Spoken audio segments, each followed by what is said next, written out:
নিবন্ধন স্থগিত হওয়া বাংলাদেশ আওয়ামী লীগের নৌকা প্রতীক ওয়েবসাইট থেকে সরিয়ে ফেলেছে নির্বাচন কমিশন ইসি। একদিন আগেও আওয়ামী লীগের নিবন্ধন স্থগিত নামের পাশে প্রতীক হিসেবে নৌকা ছিল। তবে বুধবার ১৬ জুলাই সকালে ইসির ওয়েবসাইটে দেখা যায় আওয়ামী লীগ নিবন্ধন স্থগিত নামের পাশে প্রতীক হিসেবে নৌকা নেই।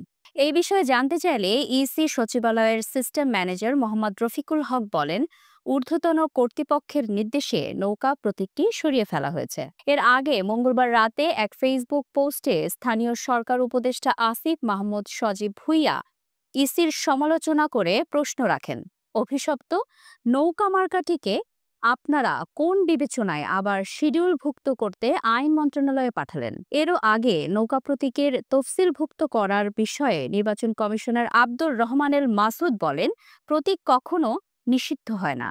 নৌকা প্রতীক তো একটা পার্টির জন্য বরাদ্দ দেওয়া হয়েছে, প্রতীক তো নির্বাচন কমিশনের। দলটির নামে যখন অ্যালটমেন্ট বা অ্যালোকেশন করা হয়েছে, দল তো বাতিল হয়নি, পার্টি তো আছে। পার্টি যদি বাতিলও হয়, প্রতীক তো বাতিল হবে না। পার্টি বিলোপ হলেও প্রতীক ইসির কাছে থাকবে, এটা আবার আরেকজনের নামে বরাদ্দ হবে। আমরা প্রতীক বাদ দেব না। বর্তমানে ইসির তফসিলভুক্ত ৬৯টি প্রতীকের মধ্যে ৫০টি প্রতীক বরাদ্দ রয়েছে রাজনৈতিক দলের জন্য, যার মধ্যে স্থগিত হওয়া বাংলাদেশ আওয়ামী লীগেরও প্রতীক রয়েছে।